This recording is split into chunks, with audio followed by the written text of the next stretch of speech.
Darshan and ಗ್ಯಾಂಗ್ನಿಂದ Renuka ಸ್ವಾಮಿ ಕೊಲೆ ಕೇಸ್ಗೆ ಸಂಬಂಧಪಟ್ಟಂತೆ ಪ್ರದೋಷ್ ಸಾಕ್ಷಿ ಮಾಫಿ ವಿಚಾರಣೆಯನ್ನ high court ಮುಂದೂಡಿದೆ.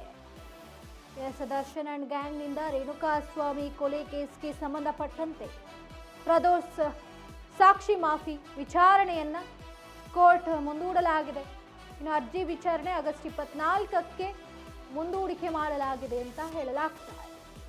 ಇನ್ನು 59ನೇ CCH ಕೋರ್ಟ್ನಲ್ಲಿ ಸಾಕ್ಷಿಗಳ ವಿಚಾರಣೆಯನ್ನು ನಡೆಸಲಾಗ್ತಾ ಇದೆ.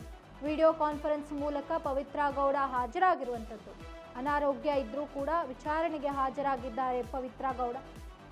ಸಾಕ್ಷ್ಯ ವಿಚಾರಣೆ ಕೇಳಬೇಕು ಅನಿಸಿದ್ರೆ ಮಾತ್ರ ಇರಿ ಅಂತ ಹೇಳಿ ಜಡ್ಜ್ ಹೇಳಿರುವಂಥದ್ದು. ಹುಷಾರಿಲ್ಲ ಅಂದರೆ ರೆಸ್ಟ್ ಮಾಡುವಂತೆ ಜಡ್ಜ್ ಸಲಹೆ ನೀಡಿದ್ದಾರೆ. ಇನ್ನು ಅರ್ಜಿ ವಿಚಾರಣೆಯನ್ನು ಆಗಸ್ಟ್ 24ಕ್ಕೆ ಮುಂದೂಡಲಾಗಿದೆ. ದರ್ಶನ್ ಅಂಡ್ ಗ್ಯಾಂಗ್ನಿಂದ ರೇಣುಕಾ ಸ್ವಾಮಿ ಕೊಲೆ ಕೇಸ್ಗೆ ಸಂಬಂಧಪಟ್ಟಂತೆ ಈಗ ಅಪ್ಡೇಟ್ ಸಿಕ್ಕಿರುವಂಥದ್ದು. 11 ಪುಟಗಳ ಮಾಫಿ ಸಾಕ್ಷಿಯನ್ನು ಏನು ಪ್ರದೋಷ್ ಅವರು ಸಲ್ಲಿಸಿದ್ರು ಕೋರ್ಟ್ಗೆ. ಈಗ ಆ ವಿಚಾರಣೆಯನ್ನು ಕುರಿತಂತೆ, ಆ ಅರ್ಜಿಯ ವಿಚಾರಣೆ ಕುರಿತಂತೆ ಇದನ್ನು ಮುಂದೂಡಲಾಗಿದೆ ಆಗಸ್ಟ್ 24ಕ್ಕೆ. 59ನೇ CCH ಕೋರ್ಟ್ನಲ್ಲಿ ಸಾಕ್ಷಿಗಳ ವಿಚಾರಣೆಯನ್ನು ಮಾಡಿ ಇನ್ನು ವಿಡಿಯೋ ಕಾನ್ಫರೆನ್ಸ್ ಮೂಲಕ ಪವಿತ್ರ ಗೌಡ ಹಾಜರಾಗಿದ್ದಾರೆ.